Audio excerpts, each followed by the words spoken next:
Well, hello and welcome to an all-new show here at MBE, where we will be doing our weekly movie reviews. Today we are going to be jumping right into a spoiler review for JoJo Rabbit. Of course, the new Taika Waititi movie. I say new, it's been out for about 3-4 months over in the United States. We only got it in the last week.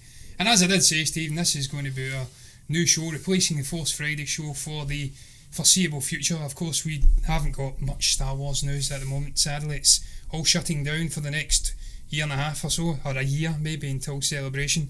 So it's on a long hiatus. So we can't just keep talking shite about Star Wars indefinitely. So why not review movies? Because we have to watch them anyway. But we don't have to, but we love watching them. So let's talk about them. And obviously, I'll get a structure here, Stephen, much like what I did with The Rise of Skywalker. Yeah. I have 16 questions waiting to be discussed, and I'll just go right into it. That opening shot, "Come give me thine a hand and all," the Beatles' German version of "I Want to Hold Your Hand." We see Taika, we see young Roman Griffin Davis. Obviously he's getting suited and booted, ready to go off to this Nazi youth, what the hell's it called, the Nazi youth camp, and learn to be a little Nazi soldier. Hitler Youth, Hitler Youth, yeah. I wasn't sure if it was the actual Hitler Youth. I think there was a couple of distinct versions, but he goes off anyway. But before that, he's a little nervous, and we get Taika coming in as the imaginary friend Adolf Hitler. Sets the tone right away, Stephen. About 20 Heil Hitlers in there, just getting them set up. And I always feel that a movie like this has to start as it means to go on, set the tone beautifully, and I think it does that. It's skewed through the perspective of this young 9-10-year-old boy. There's humour aplenty, satire aplenty, right from the get-go. What a start. What was your thoughts on that start, Steve? Yeah, John, kicking off with the Beatles hit. Obviously it's "I Wanna Hold Your Hand" in English, and I was surprised. I thought at first it was going to be the English version, forgetting there was a German version out there. Beatles obviously spent a bit of time in Germany in their early days, and the way this was shot as well, with the sequences, the black and white sequences, was almost Taika Waititi's dark humour right from the kick-off, with portraying Hitler as some sort of Beatlemania type thing, with the screaming crowds, with the old... Does that a few times? Yeah, but that's the thing, it's one of those things that he seems to hit the ground running with, that dark humour, and you either get it or you don't, and I think we got it from the first trailer, John, because I would say the first trailer, when it dropped, it was more slapstick, it was more comedic. A lot of people thought that was the way it was going to be. Obviously there's a lot of satire in there anyway, but there is more to it than that. There's a lot of heart in this film, some emotional scenes, some shocking scenes as well, and like you mentioned earlier, John, before we came on air, there's a bit of slight tinge of horror at the beginning as well, which we'll obviously get into, but those opening shots really nailed it for me, hit the ground running right away with what type of film it was going to be. Kind of got that from the second trailer anyway, because there was a lot of more emotional impact in that trailer that we got. The relationship between JoJo and obviously I can't remember the girl's name. Elsa, yeah. So Elsa. So yeah, I mean, it's just those opening scenes. We got to understand the relationship between JoJo and obviously his imaginary friend Adolf Hitler. And it's not Hitler as we know and have read about. It's obviously JoJo's interpretation of what he thinks Adolf Hitler is like. Very childlike minded, immature. Don't know if the real Hitler was like that, but certainly this... childlike, yes, yeah. For sure. But this, obviously, this incarnation of him was all through the mind of JoJo. Yeah, and Stephen, that's something we see continuing on throughout the movie, and I thought that was one of the real positives of this movie, the fact that he did go down this distinctly different route, of course based on, I think, a 2010 novel where it was all skewed through the perspective of a Hitler Youth, young guy in wartime Germany. Completely unique concept. I've never seen anything like it. That's what really drew me to this movie first and foremost, this concept of seeing the war through the bright, airy, fantastical eyes of a young kid. Yeah. And we obviously continue on. He goes to this camp, meets this wide-eyed group of little Hitler Youth Nazi gits, and then those two evil little teenagers who are just ready to go off to the war, the final part of the war. Yeah. They try and get him to kill a rabbit, and that's how he gets his nickname, JoJo Rabbit. I think it's Johannes is his name, incidentally. Yeah. I can't recall his second name, but it doesn't even matter at this stage. No. And then obviously he goes off as a little sulk, and we get that great sequence we've seen in the trailer with Taika dancing along at pace in a full-blown Nazi regalia. Yeah. And yeah, but he tries to give him a pep talk, brings him back, he picks up the It grenade. does. It works, you know. It does Obviously, work, but not this the is way all. you'd like. Well, this is the thing as well, John. That you've got to remember that he has an imaginary friend, and it's JoJo sorting all these issues out in his own head. Obviously, visually, it doesn't appear that way, but when you look at the sort of the psyche of this young boy, you know, he's very easily influenced with the propaganda that's going on in the war. We'll talk about that later, the propaganda, you know, from the sort of Jewish perspective he has on those people, which is obviously, it plays part in the humour as well of the Elsa character as well. She plays on that. But we'll get into that. I'm jumping the gun here, John. We're talking about the early scenes, you're right. I think that had to be set up in a way where he was this boy that was easily influenced by you know, the Nazi regime, felt it was the right thing, but we see a gentle side to him. He can't even hurt a rabbit, you know, and I think that was an important scene to let the audience know that this is a boy with heart, you know, and he's just went off in the wrong track at some point. And I think it was down to probably, you know, his father being called into action. He's not got that role model there. Spoiler alert, obviously his sister died. I can't remember what the illness was. I don't think they ever specify that, or maybe they do. I did read it, John, but she did die of some illness. I can't remember what it was. But just recall him saying, I think, that no one really knows that she's dead. Yeah. And obviously Elsa can then take her place later on in the movie, but I don't think they do specify. But you're right, Stephen, about the whole propaganda thing. Just this influencing, this group mentality. It's almost like group hysteria, mass hysteria. Taika does that wonderfully in this movie. He blends a whole array of different tones and genres within this movie, and just the way that he does balance this propaganda element of it's all encompassing, really. You see these little kids, his little friend as well, whose name eludes me, the little guy with the glasses. He's one of the standouts in this movie. He was brilliant. He gets introduced early on as well, and we see some shenanigans with him and JoJo, but also he gets blown up with the grenade. He throws the grenade, if I can speak proper English, and then it bounces back and he gets damaged. He gets his face ripped off. Well, not ripped off, it gets mangled. But then also we see Sam Rockwell's character, I think it's Klasendorf, Captain Klasendorf. He just nonchalantly says, "Don't do that," when he throws the grenade to all the other little kids. And that then sets up the movie in a sense in terms of where it goes thereafter. He's housebound, he's got a dodgy leg, he can't really walk about, go to this camp, so he's going and doing post duties for Klasendorf and his little strange friend Finkel, played by the wonderful Alfie, I don't know what to say his name, I was about to say Alfie Moon there. And that also then brings us into the moment where he meets Elsa. He discovers that his mother, there's moments in between that as well, just relationship with Scarlett Johansson and young Roman Griffin Davis, setting up their close relationship. He does give her some lip back and forth, but you can tell that they're very closely knit.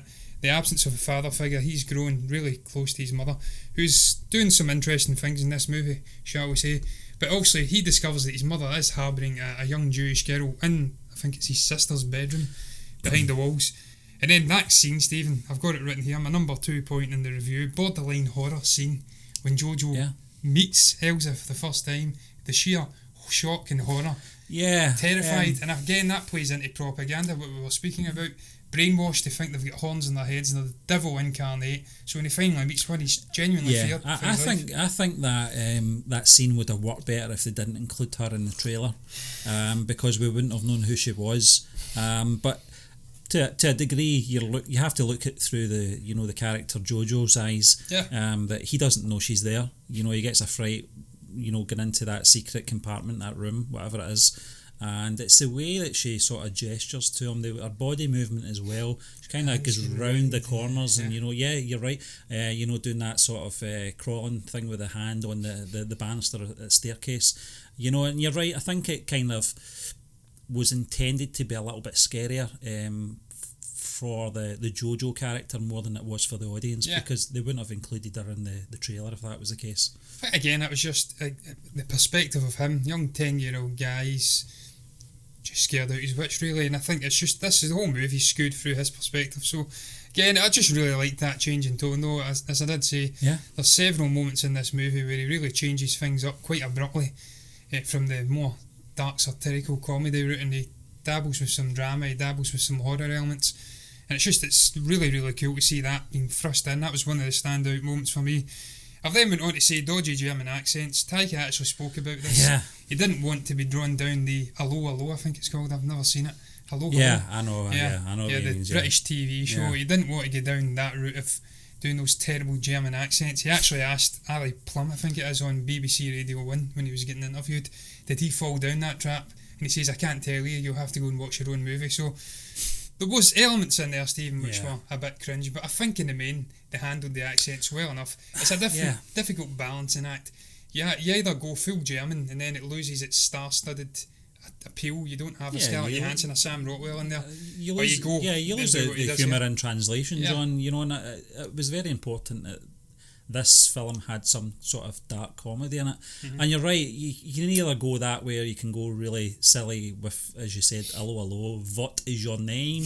That kind of way. Does it early on. And yeah, you know, and it becomes ridiculous then, and then you can't really... you know, as the film goes on, we soon realise it's not all-out comedy. There's a lot of, as I said earlier, there's a lot of heart in there, there's a lot of emotion. If you have those kind of accents, it's going to take those elements away. It's just not going to be believable enough. So I think he did the right thing, kind of somewhere in between. You know, he wasn't taking it as serious with the accents, but don't take it to the extreme that you're trying too hard to be funny, you know. And you're not just going down the route of just playing English accents or speaking like the... No, that's strange. Like Tom Cruise, Yeah, Tom Cruise and Valkyrie. Yeah. I actually really like that movie, though, despite that, because I'm just fascinated by that time in history. That's why... Arrivederci. Yeah, I think he screams something in German, Von Staffenberg character at the end of Valkyrie, but that's the only moment, really. But you've got Bill Nye in there and a whole array of other amazing British actors really supplementing Tom Cruise. I've went on to say, who was the worst German accent out of the lot? My money was on Scarlett Johansson. Stephen, did you think there was a standout terrible accent? Would you say Rebel Wilson? For me it was Scarlett Johansson. Oh, Rebel Wilson was okay. It's not too bad. Scarlett Johansson's was probably borderline Russian at times. I think she was still in her what do you call Natasha Romanoff role. So probably, but I don't want to hold it against the younger actors either. The little boy with the specs, I don't think he even bothered with a German accent, but it didn't bother me too much. But you know, it's just one of those things, John. You know, I can take the dodgy German accent. Even Stephen Merchant's sort of Bristol accent was coming through. I love that. But you know, it's just one of those things. You just got to take it with a grain of salt. Yeah, and you're absolutely right. But I've then went on, Stephen, to highlight Taika's unrelenting destruction of the Nazis and their idiocy throughout. We kind of touched upon it, propaganda. Yeah. But he really does just destroy this lot. Yeah. He even utilises a Johann Strauss Voices of Spring number in the middle where little JoJo goes to the swimming baths. And that's quite interesting because if you know your history about Johann, you'll know he was a Jewish Austrian chap. But Nazis, being the hypocritical bunch of shits that they allowed his music to stay in Nazi Germany. So that's just, I think, a little in-joke. Yeah. Taika's so intelligent the way he utilises things. He does it umpteen times. He does it with the cigarettes. Yeah, he does it with the books as well, John. Yeah. You know, obviously they're famous for their book burning, you know, and here we have little JoJo writing a book. So you kind of get those things if you know your history. But you're right, I think... when you go back to, I think it's the Klesendorf, is it you call him? Klesendorf, yeah. Those characters, you said it, John, and I understand where you're coming from. They were like the Andes from Hot Fuzz. You know, they had that kind of silliness about them, you know, in the face of seriousness. And it seemed to work well in most of the scenes they were in. I did say to you there was a little moment where they kind of looked at each other very lovingly. I might have been looking into it too Steve, long, I don't know. You know what it was also like? It was like the relationship between, what the hell was it, Gaston and his little friend in Beauty and the Beast. Yeah. There's borderline romance going on there with those characters. Romance, I think it's similar. Bromance going on there. So you may be right. I really enjoyed those two. I actually spoke about them. I'll probably tackle that just now.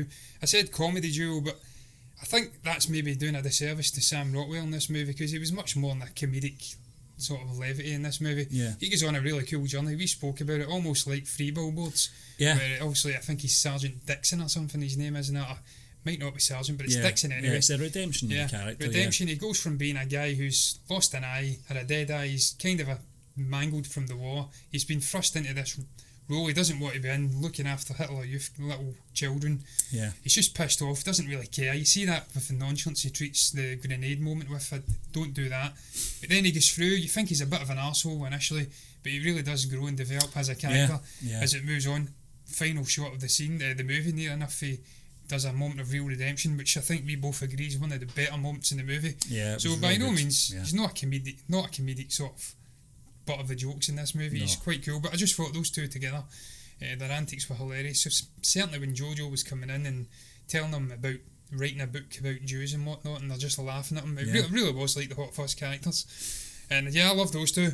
I then went on to say, though, I don't want to do this too regimentally. I then went on to say, but the relationship between Roman Griffin Davis and Thomasin McKenzie, that developing relationship, if I can speak, between those two, that was one of the highlight moments in the movie. Obviously, she humanised little JoJo. Not that he wasn't a human, as you did say, he always had human elements in there. He wasn't an out-and-out Nazi. We hear his mother saying that at one point. Yeah. You're not a Nazi, you're just like, I think actually might have been Elsa that says that to him. You're not a Nazi, you're 10 years old, you're nothing like them. But just that relationship, that's like the anchor of the movie. Him realising it's all nonsense, and she really cuts through it. Her moments with him, they're drawing, they're talking to each other. She's revealing her life as well through these little interactions in the bedroom. I thought that was one of the standout things in this movie, that relationship, and just the impact that had on JoJo as the obviously primary protagonist. There was two things that struck me about the relationship. Was that from JoJo's perspective, he liked her more than he was letting on. He didn't want to like her because of her background. That was the conflict in him. The other thing was obviously, I think we should talk about this now, John, because I know that Scarlett Johansson's name does crop up in the next sort of points anyway, was obviously the death of his mother. Yeah. He kind of hints, or he doesn't hint at all, he actually stabs Elsa, and he's blaming her for this situation. But I said to you, John, I saw that coming. I didn't think it would come the way it did. We'll talk about that, obviously. You'll bring that bit up at Stephen, it doesn't have to be done in order. We can speak about it just now if you want. What I'm going to say is just her militant sort of background. I can't remember those pamphlets she was handing out. I think it was Free Germany or something like that. Yeah, something like that. So she obviously had her own agenda. So although JoJo initially was blaming Elsa for obviously his mother's death, I think deep down he, once he was able to process the shock of what happened, he understood that was his mother's destiny, and she was a very strong character for the brief scenes that she was in, and I don't think she was in the film that much. Not as much as I thought she would be. It clearly indicated that was her beliefs, that was her political views as well, and that kind of time it was only going to end one way. Didn't know how it was going to end, but I knew it was going to end. Yeah, Stephen, you're absolutely right, and that's another way that I thought Taika handled this movie very well, though. That, as you did say, she was always going to end badly. It was almost like the White Rose, Sophie Shaw, back in the Nazi days. The little girl, not girl, she's about 19, and her brother, they were famously killed, guillotined if you like, because of ishing out little papers about resistance and whatnot. So that's something that's actually rooted in a real life situation, that character. And that was happening. She wasn't very subtle with it though. There's one scene where he's in a little cardboard robot costume, JoJo, and he clearly sees his mother laying one on a bench. So she was always going to meet in the fairy's end. And I thought the way they set up the character though, just a fleeting in and out of JoJo's life in terms of in and out of the house. He was on his own a lot of the movie. That made the absence through the middle part of the movie when she's obviously been killed wasn't as suspicious as it would probably be in any other movie. So that was cool. And then the sucker punch when we actually discover she's been killed. Just the way he set up the shoes throughout the movie, these colourful white-red shoes. And then when we finally see them hanging next to JoJo, you realise that she's actually been killed. It was a very poignant scene. I really enjoyed that scene. Yeah, it was either for artistic reasons, John, or it was for the rating of the film. I'm not really sure. But he got the message across just with that shot, from the sort of knees down. But you're right, I think the change in tone as well, where we see JoJo just sort of, breezing through life that day, and then it comes to a sudden halt. It's just the way it came, it just changed tonally. And then the music, obviously, was, a big part of the score, that is. I mean, so... And the cinematography and the colours washed out. Yeah. Really vibrant, beautifully shot movie to that point, and it is afterwards as well, but it seems to lose its saturation at that scene. I just thought that was wonderful. We've seen that done a couple of times. I think it was a Hell of High Water, really washed out palette to show the situation these characters are in. The way that it was, it changed very quickly.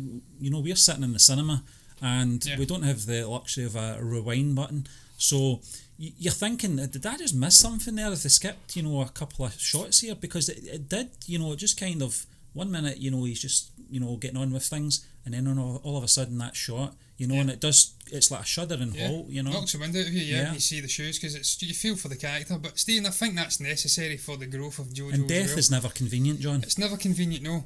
But again, it just shows you the absolute callous way of the Third Reich, and they would just off people. They wouldn't care about family ties and publicly display them as well. Publicly display them, and then again, that's necessary, as I did say, because it cuts through all of the nonsense for JoJo. He realises that his heroes are just monsters essentially, and that he then goes immediately back, as you did say, initially blames Elsa, tries to stab her, but then I think she says something about her parents were sent off to a place they'll never come back back from, and then that's again a bond that strengthens the bond. So it was a necessary evil for the movie.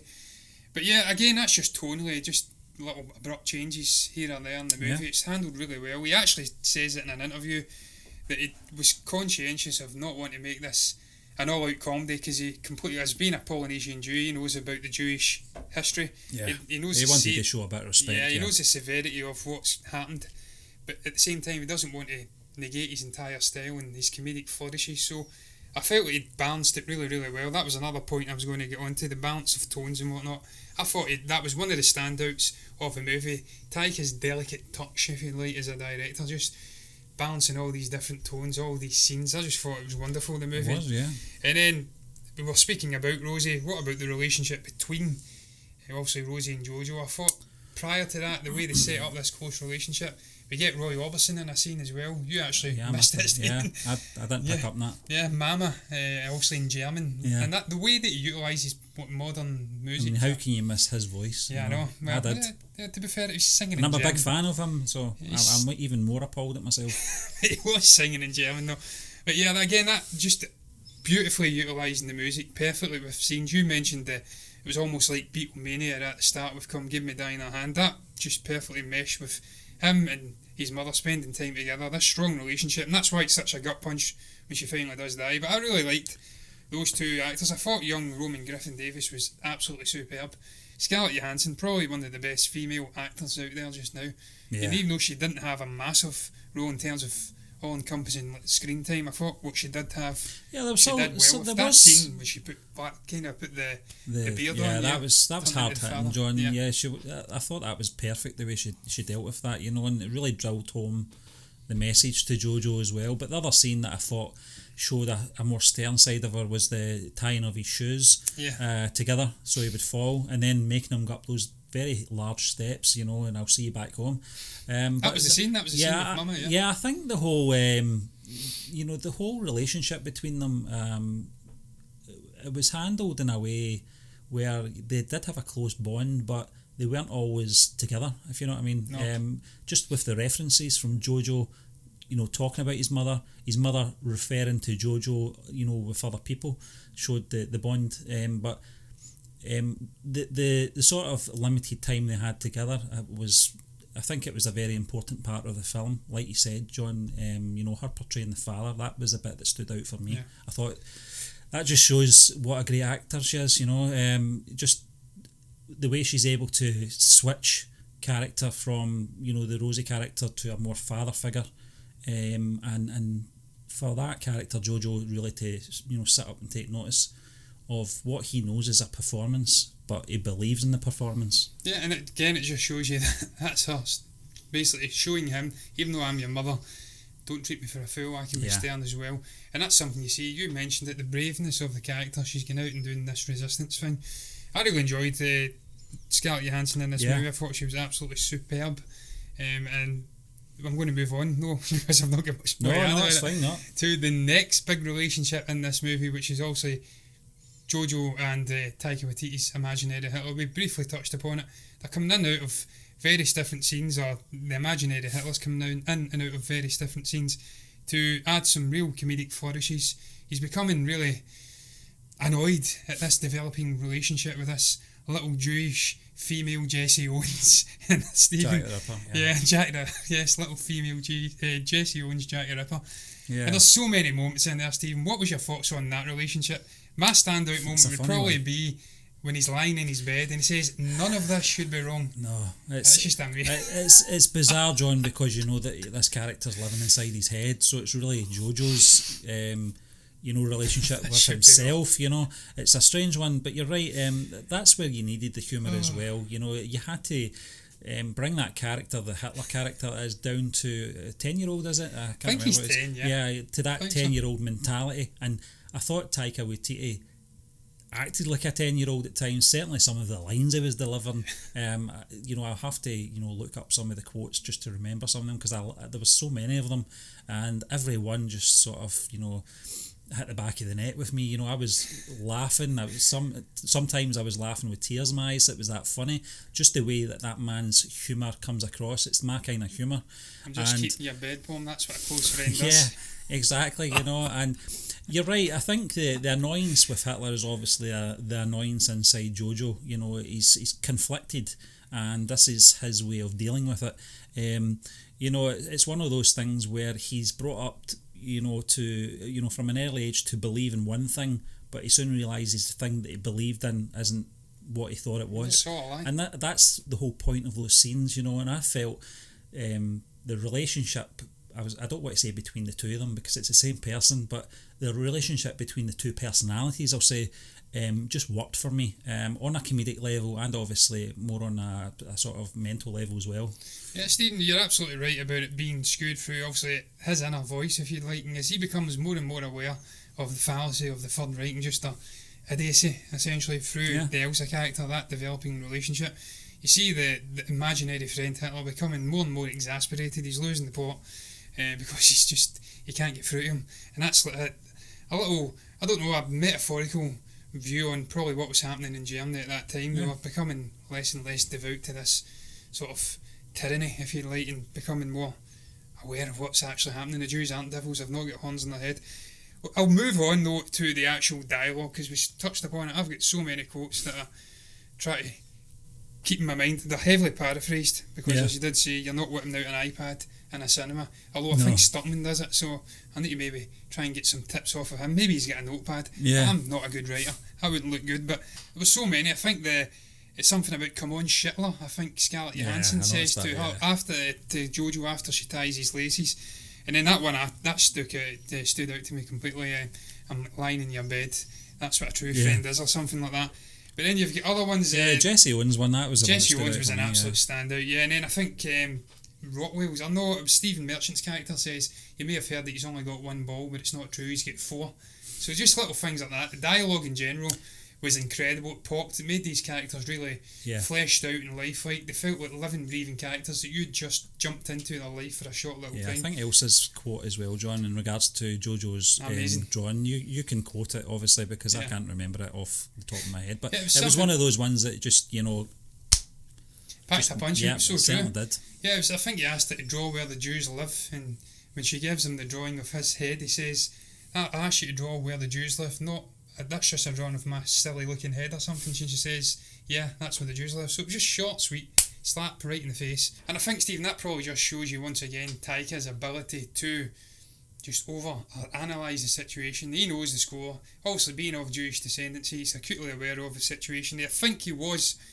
uncomfortable wearing that uniform and whatnot, doing double duty as a director, as an actor on the set, and any little chance he could get to slap it in and just destroy these idiots with satire, he took, and he really delivered some amazing punching scenes in there, just through the dialogue alone. I think the bit as well about them needing dogs, not literal German shepherds, that was another great moment. That was great, I forgot about that one, Finkel, is it? But he was very sympathetic, he understood the confusion, Finkel it was Alfie Allen's character went and got literal German shepherds. I think Rockwell replied with, it's a silly name or something. I was trying to sympathise with his stupidity, So the dialogue, absolutely incredible. Again, that's a trademark of Taika. We were speaking about it, Stephen, these little scenes with Cog. He must have had a say in that moment about What was it he says again to Thor? Can you help me? They're trying to boot it. It was an online game they were playing. Yeah, they were playing a little game. I think it was Fortnite. And I needed Thor to sort of step in there and sort this guy out, this other gamer. Yes, it's heavily paraphrasing because I think he swears at them. Yeah, he does, yeah. But yeah, his dialogue, he's famed for it. We are an adult channel after all, John. Yes, YouTube have made us into an adult channel. We're an adult channel. We're not kid friendly at all. So actually, I can start wearing whatever the hell I want. I can start wearing things with that and not on it. But look, the dialogue was stunning, as I did say. It's one of the strengths of Taika, that and his ability to blend humour in general with a whole array of different things. He's just incredible. I don't know what more to say about the man. I could wax lyrically about Taika all night long. I then went on though, Stephen, to talk about the Gestapo, or I've wrote down, I've not spoke about it, the Gestapo scene with Merchant. Just that whole sequence, again blending different genres and tones in there in one little brief scene. It was tense as hell. He appears, but then he's blending it with Monty Python humour. And I've watched an interview afterwards where he says that it's, I think, a record number of Heil Hitlers in one scene. I think he says there's 31 in 1 minute. And what he says about it is absolutely bang on. It's like going back to Monty Python movies where they have some serious business to do in a scene, but they become completely infatuated with protocol or something they have to do. In this case, Heil Hitler, about 50 different people, and they lose track briefly of what it is they're there to do.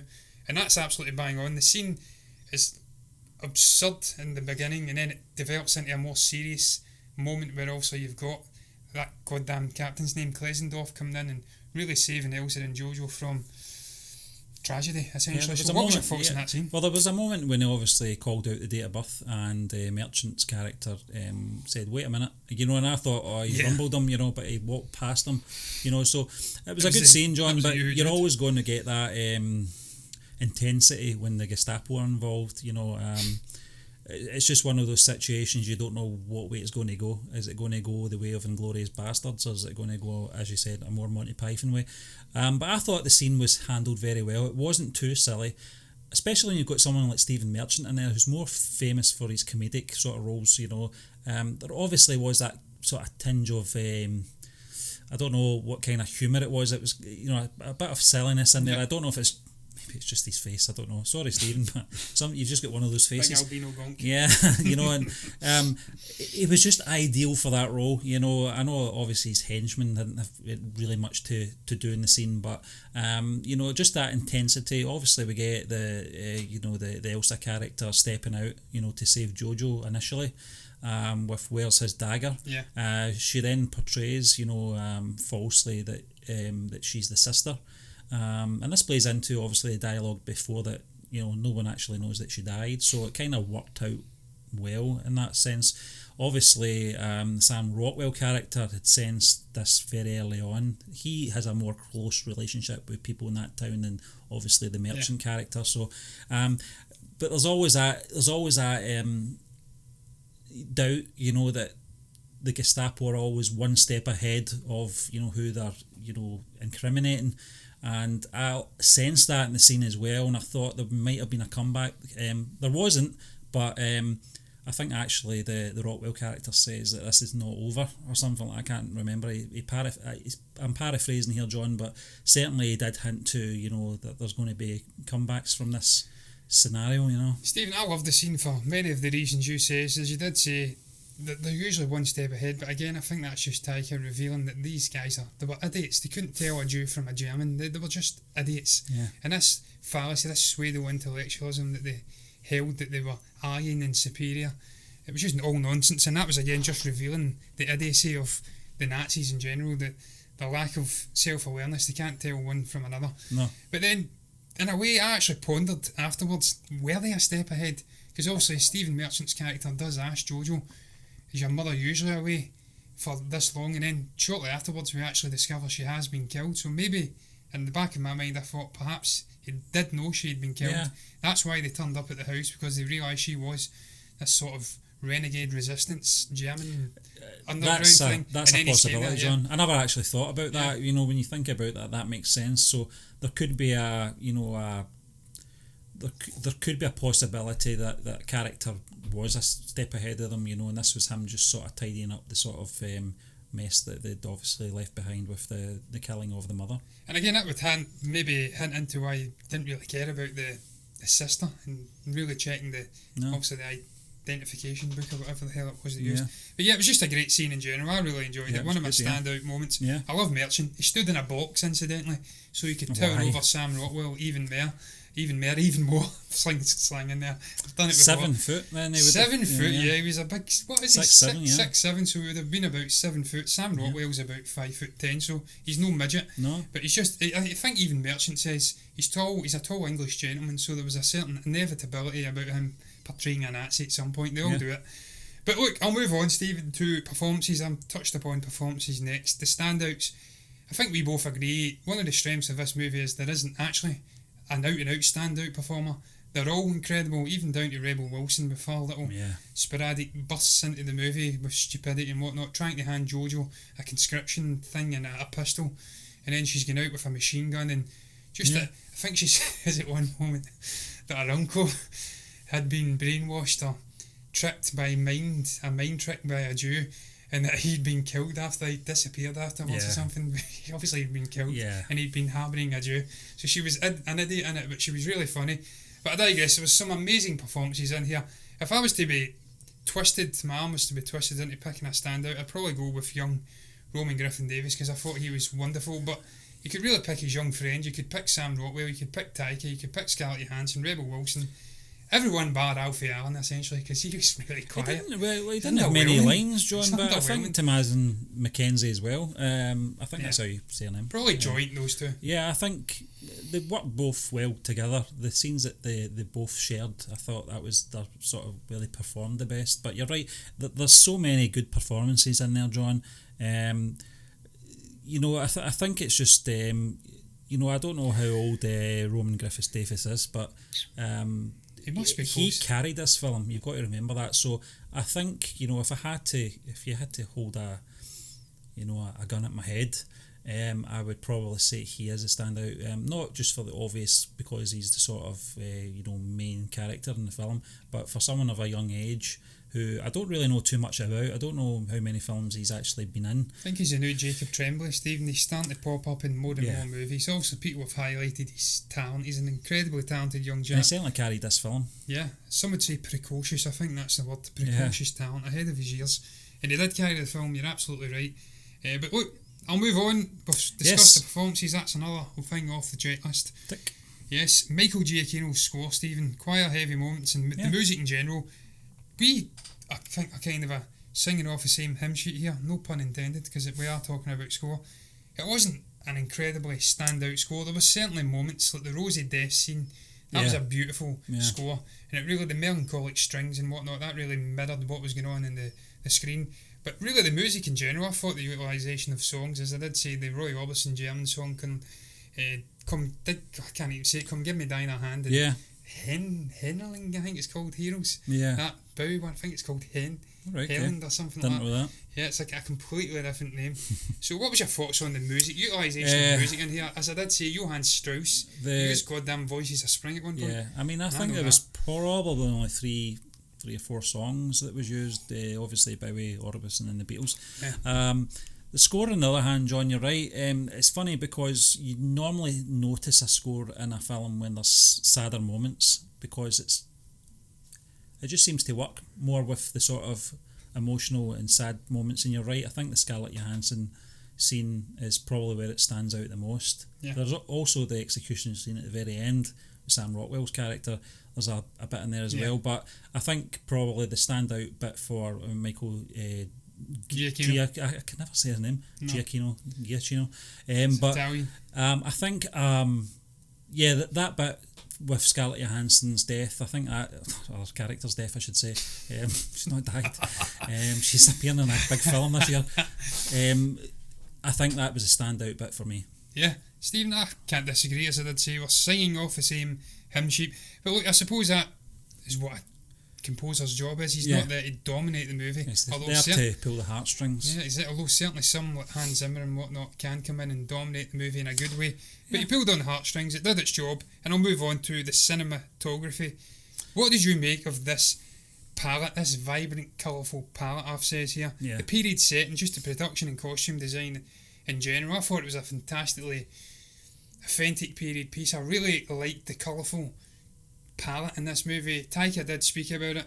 he'd studied the Third Reich and just Germany in general, and from that era, people, when they usually think of Germany, because of all of the old war movies, they think of subdued colours and just this bleak, dull place. Yeah. But it wasn't. It was a really colourful place. The Germans were absolutely obsessed with making everything colour, everything bigger and better, because that was like a sort of representation of where they were going as a society. They were moving on to greater things. But he says, when in all actuality, underneath everything was crumbling. Yeah. So he tried to capture that, and I think he did a really good job. And I think there was duology there as well, because not just was it like real life, but it's all through the perspective of a 10-year-old person's viewpoint. So you're trying to tell me that the old days weren't in black and white then? No, they were. Oh, right, okay. No. Right, I think the colour palette's very important in most films, John. In this one, I think he nailed it. You're right. I think it was actually you that said about the Nazis being very interesting, vibrant colours. I didn't know it until I actually heard Joe Tyker say it. One of the things, and I'm not just saying this now because I've seen the film and it's obviously what we're talking about, but I did notice it in that. I think it was the first trailer, the one when you saw the little robot characters. They were dressed as robots, collecting the scrap metal. They were put in there for a reason. And it was obviously to show different colours throughout this sort of grim town. But you're always, especially in a wartime sort of period, especially the Second World War. In fact, only the Second World War where you're getting those swastika flags, hung up everywhere, that vibrant red colour. And I felt it worked. It didn't look out of place. There wasn't a scene in there, and there was a lot of green as well. When they were in the woods, it was very vibrant green. Yeah. It wasn't something that sort of took me out of the film or made it not feel like it was wartime. There was just something about it. It wasn't too obvious, but at the same time, I don't know if that's a contradiction. It wasn't obvious, but it was vibrant. I don't know what I'm talking about now, John. You know what I mean? Yes, I do know what you mean. It's subtle. That's the word. Yes, it was subtle. But yeah, as I did say, it's just through the imagination of a young kid. Everything's brighter and airier. They're optimistic about the world around them, regardless of this big cataclysmic event going on in World War. I don't know much about the cinematographer. I do know he's from Romania. Mihai Milamari, I think his name is, Junior. I thought he'd done a really good job of shooting this movie. Just, as I did say, little things like focusing on Scarlett Johansson's Rosie's shoes. Yeah. And just little moments like that, just beautifully shot. Turning it into a horror movie in little scenes, and just the way that he handled the character, was the camera was really, really, it was a standout moment, thing in the movie. It was really well shot. I liked the production design, just this colourful town, and even the town had significance as well, because it was, I think, an old place where a lot of Jewish people had been killed and sent away to camps and whatnot from it. So there was just a real authenticity about the whole thing. I really enjoyed the vibrancy of the colour palette for a number of reasons. Really authentic, and just the way that it resembled this young guy's perspective on things. But look, I digress. I'll move on because I'm getting drawn into a rabbit hole and I don't want to go down that route. Yeah, and I'm contradicting myself too much here, John. Yes. To the next point, which we've kind of spoke about, the balance of comedy, satire, serious underlying messages, themes. I don't know if we want to go over that again. Kind of did that to the death. It was a satirical dark comedy. It had real moments of poignancy, emotional moments in there, and it was just beautiful the way he handled the satire. He just slapped the German Nazis. Not Germans, they're not all Nazis. The Nazis down time and time again. And it's just, he knows what he's doing. The guy, he's the master of doing these type of movies. The next point I've said, and I can't read it out, is why the beep is Taika not being nominated for any awards for this. What is going on? He has not been nominated once as best director in any of the award shows, whatever how you call them. It's a disgrace. I don't think he bothers about things like this, but you're right, it's a bit of a disgrace. But set your mind back 6 months ago, or whenever it was, roughly in that ballpark anyway, that first trailer dropped, and it was, this singing and dancing Hitler on the screen, and a lot of people didn't like it. They didn't like what they were seeing. They thought this shouldn't be, they shouldn't be making comedies about this sort of situation. We talked about it on our shows about how, United Kingdom get that kind of humour a bit more than their US counterparts. And I'm not downing on anyone here, but it's just that, I think we've grown up with it a lot more, in the past 50 years, the likes of, as you said, Monty Python, the Ruttles as well, and you've got Have I Got News for You. We've got a lot of, sort of satirical quiz shows over here as well as comedies. So it's very ingrained in our sort of DNA. And it has been for the last 10, I was about to say 10 years, the last sort of 5 decades. You can go right back to, not the 9 o'clock news, the young ones, Spitting Image. Then you've got the sort of modern day ones like I'm Alan Partridge, etc.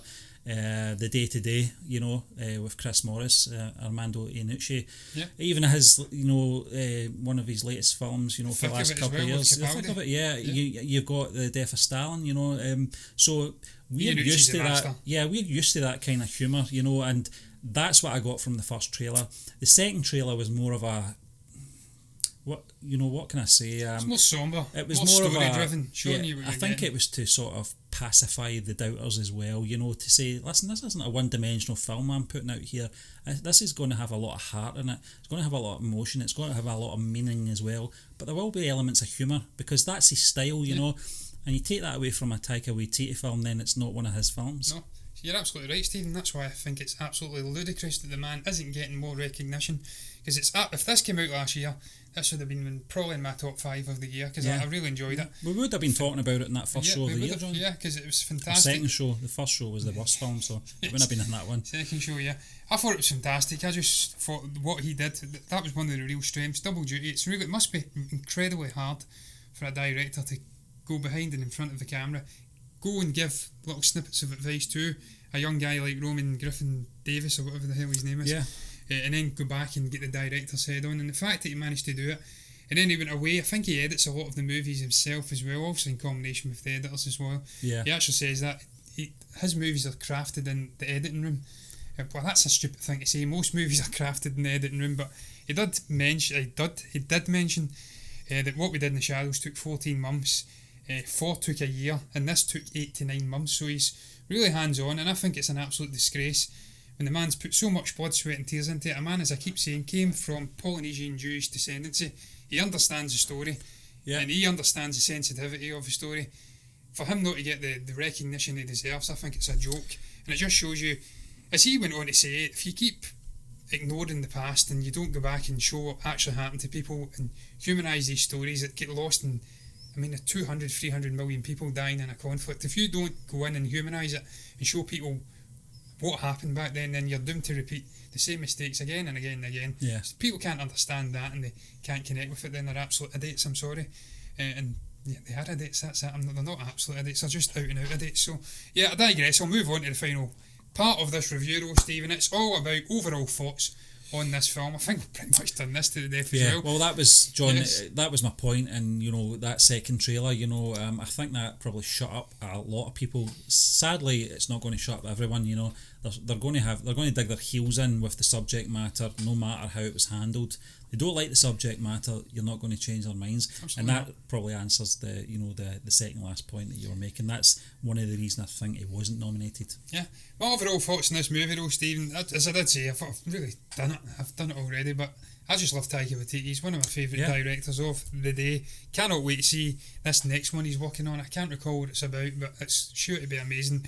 This is a fantastic addition to the man's filmography. Well, John, that's what I was going to say as well. You touched on it there, and you mentioned it before we came on air as well, that, after seeing this film, it really does make you want to go back and go back to his back catalogue and rewatch them all again. Absolutely, Stephen. It's like when you watch a Nolan movie, or even, I don't know, a Denis Villeneuve or something, some great director, Tarantino, you want to go back and consume everything once again, because he's got that unique style that just seems to transcend all of the movies. But I digress. We are done reviewing this magnificent movie. We don't rate them, so don't be hanging around for any rating systems. We just speak endlessly about them. What was your thoughts on Jojo Rabbit? I presume if you're watching this, you've maybe just watched Jojo Rabbit, more likely to be from international territories. So good luck understanding us speaking. If you are American though, you've seen it maybe 3-4 months ago. What was your thoughts on it? Do you agree with us that it was a wonderful little anti-hate satirical movie? That was a mouthful and a half, I have to say. Yeah. What was your thoughts on the main performances? Everything we spoke about. If you have anything to say about this movie in general, you can comment below and let us know what your thoughts are down below in the comment section. You can also like the video if you've enjoyed it. You can unlike it if you hated it. It's all good. You've got thick skin, just like those pigs, those Nazis. I'm sure they had thick skin as well. You know my thoughts on Nazism, incidentally. You can also subscribe to the channel before I go down a rabbit hole if you've enjoyed JoJo the rabbit content. hole, yeah. JoJo rabbit hole. And if you do, you'll see us back here next Friday with another movie review. We'll be back with shows and Lord knows what else in between.